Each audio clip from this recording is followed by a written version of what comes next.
പ്രിയപ്പെട്ടവരെ, ഇന്ന് കോട്ടൂർ പഞ്ചായത്തിലെ പെരവച്ചേരി സ്കൂളിലാണ് ഞാൻ കൂടെ പഠിച്ച സ്കൂളാണ്.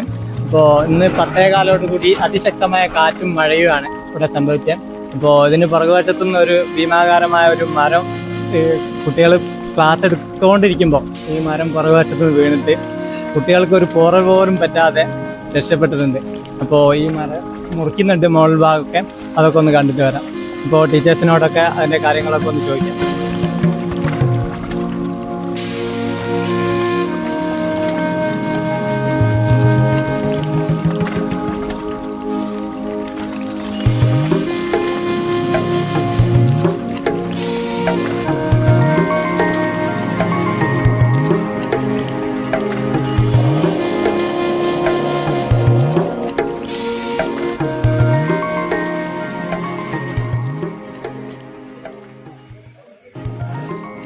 കൃത്യം 10:15 സമയം സ്കൂൾ തുടങ്ങുന്നേ ഉണ്ടായിരുന്നുള്ളൂ. ആ സമയത്താണ് ഒരു പ്രീ പ്രൈമറി ബ്ലോക്കിലേക്കാണ് ഈ മരം വീണത്. ഷീറ്റൊക്കെ ആകെ നാശമായിട്ടുണ്ട്. അപ്പോൾ അടുത്ത് അതിൻ്റെ സീലിംഗ് ചെയ്തതാണ്, അതും പോയിട്ടുണ്ട്. കുട്ടികളെല്ലാം എന്തോ ഭാഗ്യം എന്ന് പറയട്ടെ, കുട്ടികൾ രക്ഷപ്പെട്ടിട്ടുണ്ട്. ഒരു പോറൽ പോലും പറ്റിയിട്ടില്ല. ക്ലാസ് നടക്കുന്ന സമയത്ത് തന്നെയാണ്. 10:15 10 മണിക്ക് സ്റ്റാർട്ട് ചെയ്ത് കാറ്റടിച്ചു. എല്ലാ സ്ഥലത്തും ഇവിടെ അടുത്ത് എല്ലാ പ്രദേശത്തും കാറ്റ് വീശി എന്നാണ് കേട്ടത്. മരം മുറിക്കാൻ വേണ്ടി നമ്മൾ ആദ്യം പറഞ്ഞത് നമ്മുടെ കോമ്പൗണ്ടിലുള്ള മരമല്ല, പുറത്തുള്ള മരമാണ്. മരം മുറിക്കണം എന്നുള്ളത് സ്ഥല ഉടമകൾ അയാൾ അറിയിച്ചിട്ടുണ്ട്, അതിന് ഏർപ്പാടാക്കുകയും ചെയ്തിട്ടുണ്ട്. പക്ഷേ ഒരു മഴ ഒന്ന് ശമിച്ച ശേഷം മാത്രം ചെയ്യാന്നുള്ള രീതിയിലാണ് നിന്നതാണ്. പിന്നെ ഇവിടുത്തെ മതിലും ദുർബലമാണ്. അതിൻ്റെ പരാതി പഞ്ചായത്തിൽ പറഞ്ഞിട്ടുണ്ട്. അതിനൊക്കെ നന്നായി വരണമെങ്കിൽ ചെറിയ കാലതാമസം ഉണ്ടെന്നുള്ളതാണ്. ഇപ്പം നിലവിൽ ഈ മരങ്ങളെല്ലാം പെട്ടെന്ന് തന്നെ മുറിച്ചു മാറ്റാനുള്ള കാര്യങ്ങൾ ചെയ്യുന്നുണ്ട്. എല്ലാ മരങ്ങളും മുറിച്ചു മാറ്റാമെന്ന് പറഞ്ഞിട്ടുണ്ട്. നല്ല വണ്ണമുള്ള മരമാണ്. അത് പതുക്കെ കടപഴകിയിട്ട് വീണതായതുകൊണ്ടും കൂടിയാണ് അപകടം കുറഞ്ഞത്.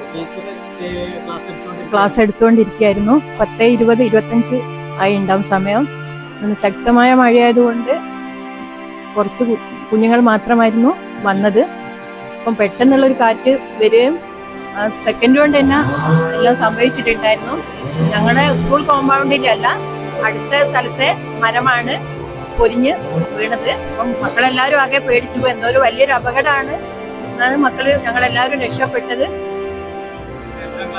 പ്രീ പ്രൈമറി ക്ലാസ് ആണ്.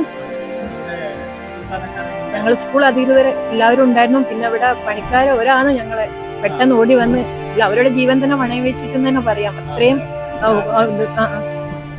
ഓരോ വലിയൊരു സഹായം. ബാത്റൂമിന്റെ പണി നടക്കുന്നുണ്ടായോ, അവര്